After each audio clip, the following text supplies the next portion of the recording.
Bonsoir ou rebonsoir si vous êtes avec nous depuis 20 h avec Julie Hamet. Nous allons évidemment continuer à commenter l'actualité du jour, mais nous allons le faire particulièrement en compagnie de notre invité jusqu'à 21 h, Raquel Garrido, députée France Insoumise, qui a déjà participé au Trombinoscope il y a quelques minutes. On a entamé un débat avant l'heure même. Merci en tout cas d'avoir accepté cette invitation. Ce soir, il y avait une manifestation place de la République, manifestation. Alors est-ce qu'on peut dire d'ailleurs, est-ce qu'on peut continuer à appeler ça, oui, manifestation pro-palestinienne, ça vous va comme terme? Ce n'est pas faux que c'est en soutien aux populations civiles de Gaza, mais il faut quand même être honnête et reconnaître que ce sont des manifestations pour la paix. Le principal mot d'ordre, c'est cesser le feu. C'est ce qui fait le point de jonction de toutes ces associations, syndicats, partis qui appellent à des mobilisations citoyennes pour que, en fait, le gouvernement français et le président de la République en particulier reflètent ce qui est la position majoritaire des Français. Voilà. Mais est-ce qu'une vraie manifestation pour la paix ne serait pas une manifestation où effectivement il y aurait des personnes qui seraient plutôt, on va dire, pro-Israël? Parce que là, on a quand même le sentiment que dans ces manifestations-là, on a beaucoup quand même de manifestants anti-Israël. Une vraie manif qui dirait oui, on veut la paix, mais qui, on va dire, réunirait les deux religions. Moi, je voudrais quand même dire une chose, c'est que demander à vouloir la paix dans la situation actuelle. On a suffisamment reproché aux Juifs pendant la Seconde Guerre de s'être laissés aller conduire à l'abattoir sans rien faire. Moi, qui suis spécialiste d'Hannah Arendt, elle n'a cessé pendant toute la guerre d'appeler les Juifs à se constituer en armée pour qu'ils répliquent en personne à l'atteinte qui leur était faite. Et là, on demande à Israël, qui maintenant, donc les Juifs constituent un peuple, et on leur demande, finalement, après ce qu'ils viennent de subir, je ne sais pas, il faudrait diffuser quotidiennement des images, rappeler sans cesse qu'ils viennent de subir, et on demande à Israël, finalement, cessez le feu, on arrête la guerre, et ne cherchez pas à vous défendre, vous avez été attaqué par un groupe islamiste. Et Bérénice, 9000 morts pour l'instant à Gaza, 3760 enfants. Je rappelle que ce sont les chiffres donnés par le Hamas. Mais il y a des milliers de morts, des bombardements, 4 écoles bombardées ces derniers jours à Gaza. Vous connaissez la technique du Hamas. Le problème, c'est que les armes sont dans des endroits qui sont effectivement, qui contiennent des civils. Donc, c'est une stratégie.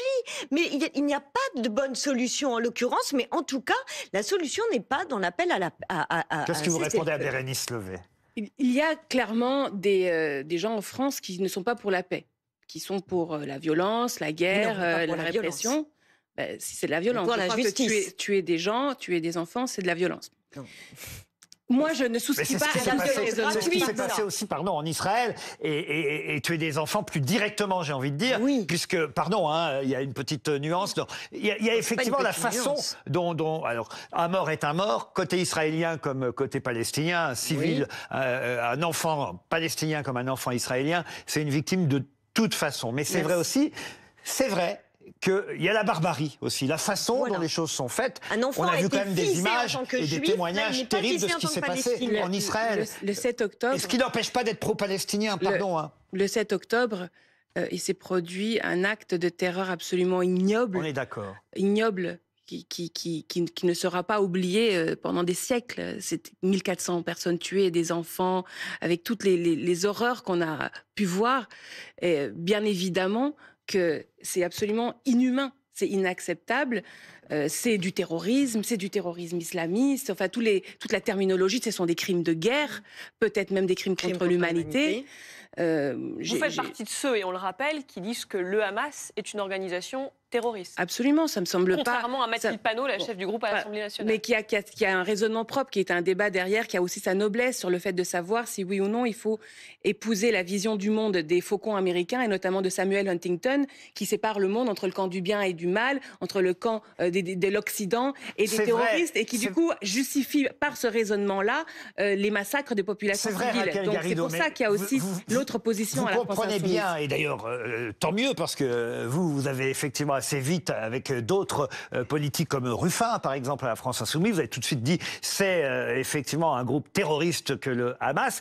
Et on entend d'autant mieux aujourd'hui votre défense justement du peuple palestinien, vous, Ruffin et quelques autres à la France Insoumise, mais vous n'êtes pas si nombreux, quand même la tête pensante c'est Mélenchon qui quand même encore aujourd'hui a fait un tweet, on va y venir. On vous entend d'autant mieux, vous, sur la cause palestinienne, que vous avez d'abord condamné ce qui s'est passé là-bas en Israël. C'est pas le cas de tout le monde, donc comprenez effectivement que quand on voit dans la manif voilà, certains, j'ai pas tous les noms, j'ai pas fait une liste, hein, mais certains de vos camarades à la France Insoumise manifester pour la paix, on a un petit doute parce que dans un premier temps, ils n'ont pas condamné à ce point. Ils ont condamné à leur façon, mais ils n'ont pas condamné comme il le fallait, avec les mots qu'il fallait, et les mots ont leur importance, condamné avec les mots qu'il fallait l'acte terroriste du Hamas. C'est d'autant plus important d'être audible dans la condamnation de la riposte israélienne, qu'elle provoque énormément de morts et que c'est la situation actuelle.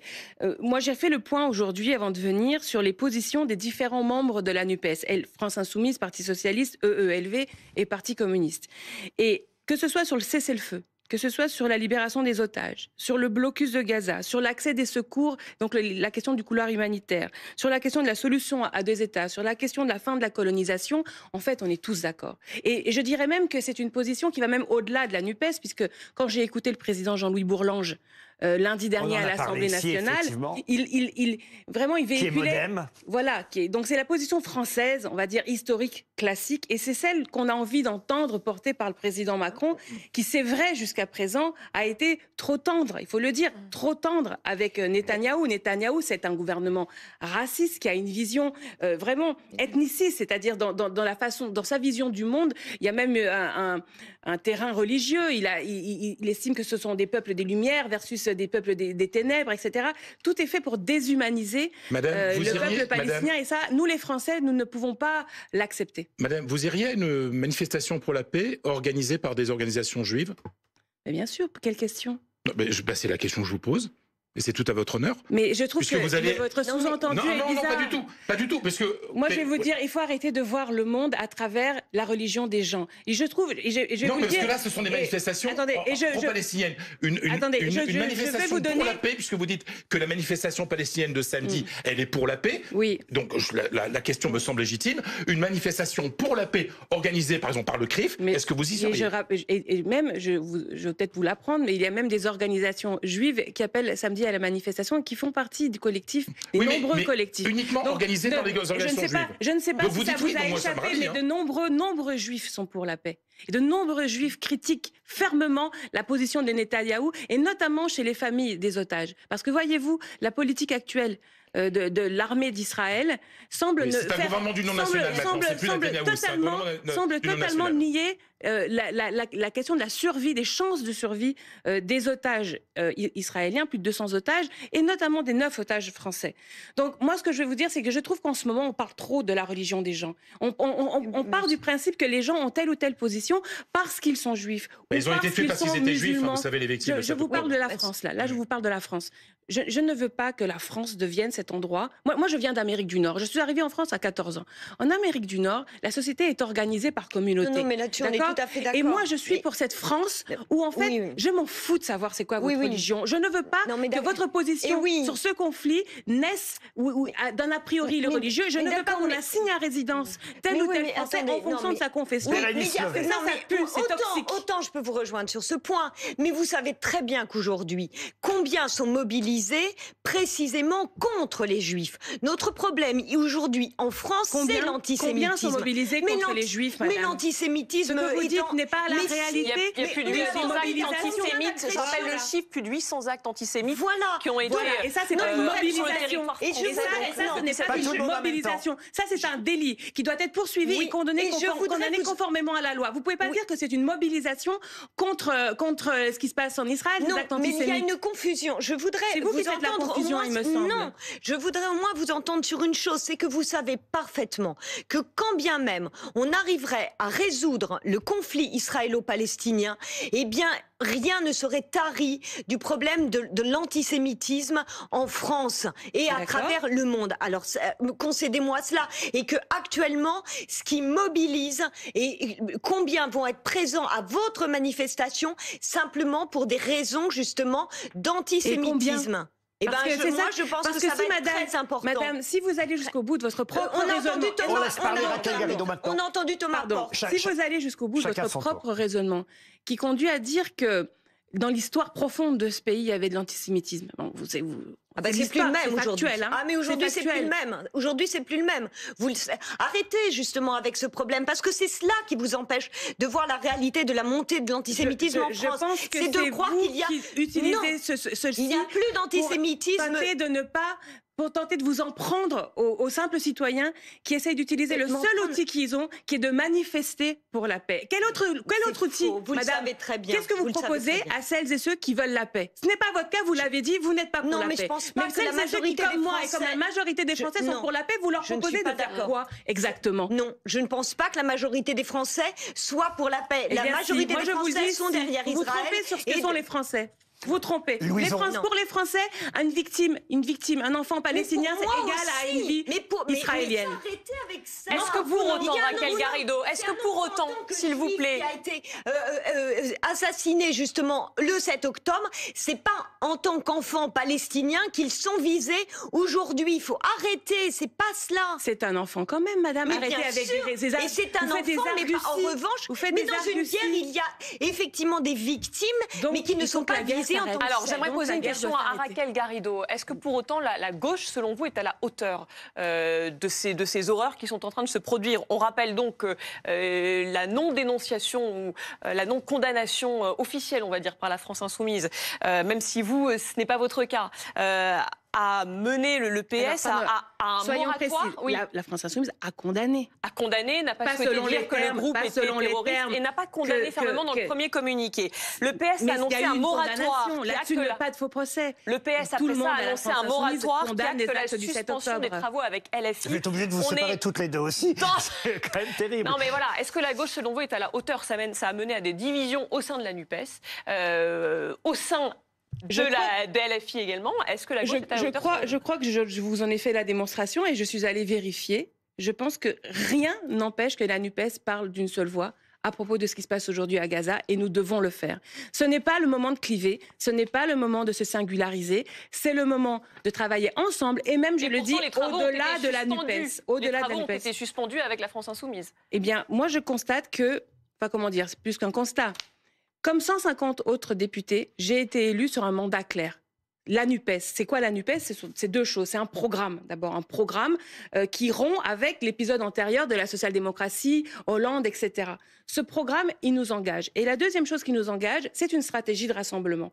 Un député NUPES, il reste député NUPES, quand bien même les états-majors font des bisbilles. À l'égard de notre électorat, nous avons une éthique. Nous avons un mandat. Ce mandat, c'est de protéger, défendre le programme et de protéger la stratégie de rassemblement qui, au demeurant, est la seule qui peut nous amener victorieusement à 2027. Raison supplémentaire de la maintenir et de la protéger. Parlons de la NUPES, alors. Dans exactement. quel parti vous allez atterrir, alors? Chez Europe Écologie Les Verts, au Parti Socialiste? Parce qu'ils vont peut-être vous virer, là, à la France Insoumise. La réunion a eu lieu. Cette réunion, on devait vous reprocher peut-être des paroles que vous avez eues trop vives vis-à-vis de Jean-Luc Mélenchon, ou en tout cas de la ligne du parti. Non, alors d'abord, non, il n'y a pas eu de telle réunion. Vous savez que vous allez être convoqué. Je sais que certains chefs de la France Insoumise ont dit dans le Parisien la semaine dernière que j'allais être convoquée pour être peut-être puni. Ça n'a pas été le cas. Alors peut-être la semaine prochaine, si jamais j'en ai des détails supplémentaires. Vous appréhendez ? Non, pas du tout. Non, ce que je regrette en revanche, c'est que moi je trouve que la discipline comme ça, c'est pas la façon mature d'aborder les éventuels désaccords politiques. Parce qu'il y a des désaccords. D'abord, il y en a toujours eu chez nous, mais en plus, nous sommes maintenant le premier parti de la gauche. En quoi vous n'êtes plus d'accord avec Jean-Luc Mélenchon, d'ailleurs, pour nos téléspectateurs qui ne suivent pas forcément toutes les arcanes de la vie politique française, qui ne savent pas forcément ce que vous lui reprochez, vous, à Jean-Luc Mélenchon, et pourquoi on vous tape sur les doigts aujourd'hui? Alors, le premier point ça sur lequel... Ça vous peut-être de le répéter, non, mais parce qu'évidemment, c'est un chemin de crête, parce que moi, je plaide pour l'union, je plaide pour l'union de mon propre mouvement. Je rappelle quand même que ça fait 30 ans que je milite avec Jean-Luc Mélenchon, hein, donc c'est quand même une vie que j'y ai consacrée. Et en même temps, vous dites que Jean-Luc Mélenchon nuit au mouvement depuis 10 mois. Alors, parmi les choses que j'ai pu reprocher à Jean-Luc Mélenchon, la première, je crois, qui était la plus évidente, c'est la façon dont on a traité l'affaire Quatennens. Je pense que l'affaire Quatennens aurait dû être un moment où vraiment... Le député Adrien Quatennens, accusé d'avoir giflé son épouse. Accusé et condamné pour violence conjugale. Et qui est revenu à l'Assemblée. Voilà. Et qui en même temps venait ici sur votre antenne, déployant une stratégie d'accusation vis-à-vis de sa femme, de victimisation de sa propre personne. Et ça, c'est contraire à tous nos principes féministes. Donc là, il y a eu quelque chose qui je ne suis pas la seule. Un premier point de rupture. Un premier point de désaccord franc. Ensuite, pendant le mouvement des retraites, cette affaire Quatennens a continué de nous polluer, puisque je rappelle qu'au deuxième jour de débat sur les retraites, il a été décidé par justement ses soutiens que Adrien reviendrait dans l'hémicycle. Certains des collègues l'ont applaudi au jour numéro 2 du débat sur les retraites. Et ensuite, pendant les retraites, au lieu de concourir à ce puissant mouvement de fédération qu'il y avait en France contre la loi de retraite à 64 ans, 93% des actifs étaient unis sur la même orientation. J'ai trouvé que nous avons mis des coins, c'est-à-dire nous avons cherché à cliver, alors que c'était un moment important qu'il fallait gagner par une stratégie d'unité. Et notamment, je pense, moi, qu'en février, on aurait pu passer au vote sur l'amendement de suppression de l'article 7, qui était l'article qui prévoyait la durée d'âge légal à 64 ans, parce que nous étions peut-être majoritaires dans l'hémicycle. Et comme on l'a vu ensuite le 16 mars, puisque tous les députés autour du LR Pradier, en fait, s'apprêtaient à voter contre, on était majoritaire. C'est d'ailleurs pour ça qu'il y a eu un 49-3 le 16 mars. Donc là, bon, après, vous allez me dire, c'est peut-être pas des choses très graves, mais en toute hypothèse, ce que j'ai regretté aussi, c'est que j'avais pas l'impression qu'on aidait à l'unité de la NUPES, du pays, du mouvement syndical. Est-ce qu'il n'y a pas aussi une critique juste de votre patron lui-même, quand vous dites la France insoumise a été structurée comme un outil de campagne présidentielle pour Jean-Luc Mélenchon, ça ne peut pas durer comme ça. Est-ce qu'il y a une trop forte concentration, en gros, de la France insoumise autour du personnage Jean-Luc Mélenchon? Moi, j'ai toujours dit que faire une campagne présidentielle, c'est un moment d'extrême discipline. Et il faut reconnaître que nous étions très bons pour faire cela. L'équipe autour de Jean-Luc Mélenchon s'est spécialisée dans le fait de faire campagne à la présidentielle et avec les résultats que l'on sait et qu'on a vus et qui sont bons. Cependant, je pense aussi qu'entre élections présidentielles, si on veut avoir d'autres ambitions, par exemple les élections territoriales intermédiaires, et surtout si on veut se pérenniser dans l'avenir, il faut un autre type de structuration. Je pense qu'il fallait demander aux bases... Vous êtes favorable à ce que Jean-Luc Mélenchon soit encore candidat à la prochaine présidentielle ou pas? Jean-Luc Mélenchon a dit qu'il ne le souhaitait pas lui-même. Et moi, vous y croyez? Alors attendez, je vais vous dire quelque chose. Vous parlez à la personne qui peut-être défend le plus le programme, son premier chapitre et sa première ligne qui est la 6e République. La 5e République, pour moi, c'est une monarchie présidentielle. Cette quête du pouvoir de l'Élysée est toxique. Sauf que justement, pour quelqu'un qui prône un changement de République et plus de démocratie pour un pays... On a l'impression que cette démocratie-là n'existe pas trop au sein du parti, donc c'est pas rassurant. Exactement. Non, mais moi, je voudrais quand même poser aussi... en effet, vous êtes d'accord avec ça? La réponse. Je pense que ce qui est important pour 2027, c'est qu'on sorte du schéma de vouloir être monarque à la place du monarque. Et donc moi, ce qui va m'intéresser, c'est qu'on arrive d'ici à 2027 à dire et à avoir un processus pour déterminer qui sera notre candidate ou notre candidat pour l'Élysée, mais aussi pour Matignon, mais aussi comment on solidifie ce programme de la NUPES pour en faire le contrat de gouvernement pour les 577 candidates et candidats. Voilà, c'est l'idée de la team, l'idée de l'équipe, l'idée de collégialité. Et effectivement, je pense que c'est utile pour la NUPES, c'est utile pour le pays et c'est utile pour la France. Je vous donne la parole. J'ai juste une dernière question. Après, je donne la parole à Louison, à Frédéric Hermel et à vous aussi, Bérénice, je vous rassure. Mais quand même, puisqu'on l'a bien compris, Jean-Luc Mélenchon ne sera pas candidat, vous le croyez. Donc, vous voyez qui, vous, comme candidat de la France insoumise? Moi, je suis contre le fait... Alors, d'abord, je remercie les camarades qui prennent leurs dispositions pour essayer de se construire une épaisseur présidentielle. Vous pensez à Ruffin? Il y a évidemment François Ruffin, Clémentine Autain, d'autres, et je les remercie. C'est une tâche difficile parce qu'on se prend énormément de coups. L'adversité, ça ne vous a pas échappé, est rude. Nos adversaires, que ce soit côté oligarchie macroniste ou côté extrême droite, sont de mauvaise foi, sont des menteurs, détiennent des médias qu'ils utilisent à longueur de journée pour nous taper dessus. C'est ça la réalité du combat. Bon, mais du coup, il faut les remercier, il faut les aider, et puis effectivement, c'est bien. Moi, oui. Vous êtes flatteur, vous êtes très flatteur. On ne sait jamais, on en a vu d'autres. Je vais vous dire, je ne pense pas que la France soit prête à mettre à sa tête à l'Élysée quelqu'un qui est immigré. Ah oui? Je ne pense pas. Non. Je suis arrivée en France à l'âge de 14 ans. Je suis devenue française à l'âge de 25 ans. Voilà, à 35 ans, j'ai repris mes études pour devenir avocate. À 48 ans, je deviens députée. C'est un parcours dont je suis particulièrement fière. Mais je ne pense pas que l'état d'esprit de notre pays aujourd'hui soit de dire en fait je ne suis pas si sûr. J'espère que vous vous trompez en tout cas. Eh bien, moi je pense que vous vous trompez complètement. Alors je vous donne la parole. Mais n'empêche que l'extrême droite est forte dans ce pays, que la xénophobie se porte bien, que le prochain projet de loi. Vous étiez parfaite jusqu'ici, Madame Garrido. C'est quand même dommage. Vous voyez qu'elle n'est pas prête. J'avais presque envie de voter pour vous. Non mais le prochain projet de loi Macronie, c'est un projet de loi sur l'immigration. C'est pour changer la conversation. Pas tout le monde, Bérénice. Je vous en supplie, vous chevauchez trop. Alors, chaque chose en son temps, allez-y maintenant. Voilà, la vraie question que j'aurais à vous poser concernant la relation avec Mélenchon, c'est que la question est aussi de la stratégie. Jérôme Guedj a très bien expliqué où il se séparait complètement de Mélenchon. Il a rapporté un échange qu'il avait eu avec lui après les émeutes de cet été.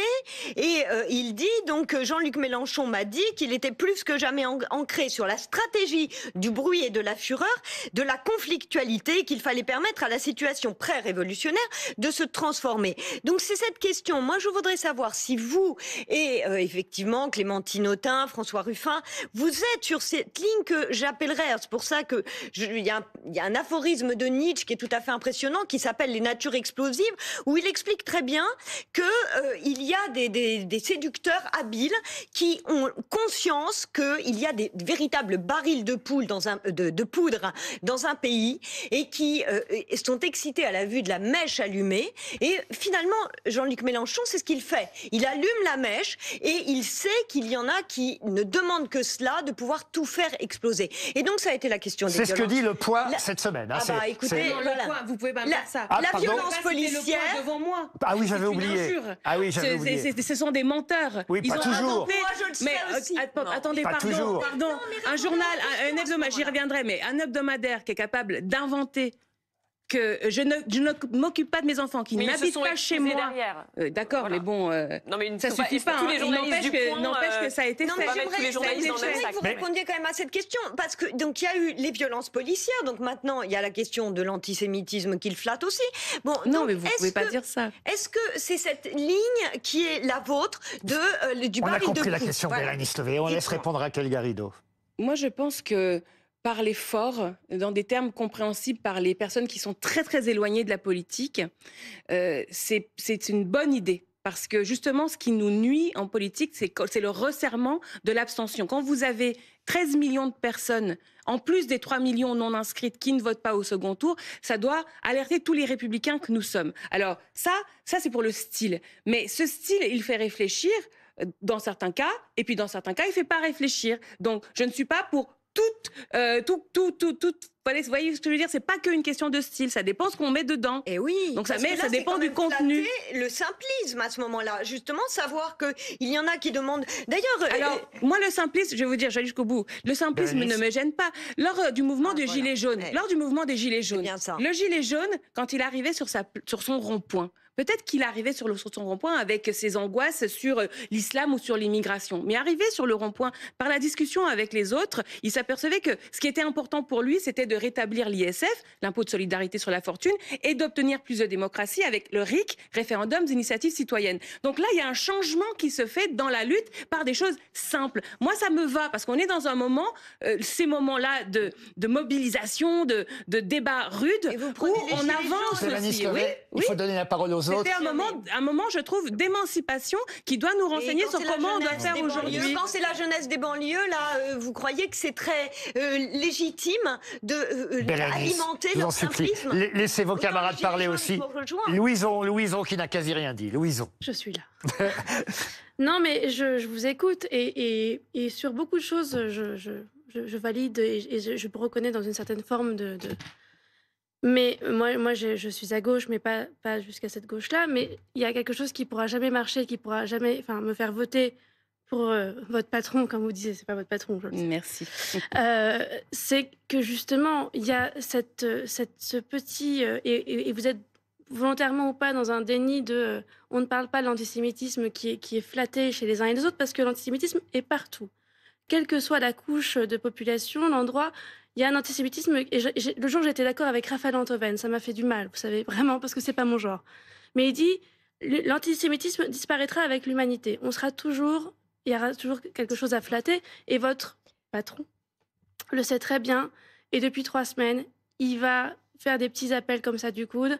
On a vu hier dans le métro des scènes à Paris, des scènes qui sont insupportables, de gens qui sont capables de crier « on est nazis, on est fiers, à mort les juifs », des étoiles qui sont taguées dans Paris, on ne sait pas encore exactement d'où elles viennent, mais tant que dans votre parti, et vous avez commencé un petit pas qui me fait penser qu'il y a un espoir, tant que ce ne sera pas dit « on flatte cette partie-là des gens qui est la plus noire d'entre eux », ça ira pas. Je vous laisse répondre en même temps à Louison et aussi à Fred Hermel qui a, on va dire, 30 secondes pour... 30 secondes, pour ajouter quelque chose. Ça va être une question très, très courte. Beaucoup d'électeurs de gauche sont perdus, de la gauche républicaine.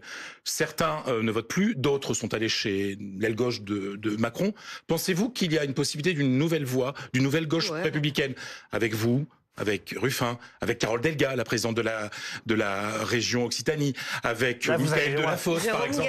Non, Michael Delafosse, le maire de Montpellier. Vous savez, une gauche républicaine. Seriez-vous prête à sortir de la LFI pour créer un nouveau parti plus rassembleur à gauche? Il vous reste 30 secondes. C'est compliqué. Hein. Vous savez, Carole Delga est contre la NUPES et contre la stratégie du rassemblement. Et en réalité, elle parle beaucoup... c'est une républicaine. On ne relance pas. Même sur la laïcité, je ne suis pas d'accord avec elle. Elle finance sur deniers publics des ostentations catholiques. Elle est aussi clientéliste que d'autres. Et moi, je suis une laïque 100%. C'est-à-dire, je ne suis pas pour la laïcité à géométrie variable. C'est aussi un désaccord que j'ai avec Delga ou Delafosse. Non, je pense que la NUPES, c'est déjà le premier cadre. Évidemment, on peut l'élargir, mais c'est un cadre programmatique. C'est-à-dire qu'il a rompu avec les années Hollande, les années de la social-démocratie. Si on renonce à ça, on renonce à la victoire. Alors, et pour le reste, il ne faut pas non plus laisser s'établir l'idée de gauche irréconciliable ou de frontières si étanches que jamais, par exemple, on serait avec un tel ou un tel. Parce que sinon, ça veut dire que on gouvernera jamais. Autant donner directement les clés à Marine Le Pen. C'est pour ça que je ne suis pas d'accord pour la caractérisation d'antisémitisme. Il faut faire très attention à ça. Et quand vous dites que l'antisémitisme est partout dans la société, je pense que c'est vrai, c'est une réalité. Non, il est pas... C'est fini. Et là, c'est fini. Ça nous concerne du coup tous, et tous, on doit faire attention et réfléchir à comment on lutte contre l'antisémitisme, mais aussi toutes les autres discriminations qui sont aussi insupportables dans une société démocratique. Pour votre réponse. C'était difficile en 30 secondes, vous avez pris un peu plus, mais quand même, vous avez quasi réussi. Merci d'avoir accepté, en tout cas, notre invitation, Raquel Garrido.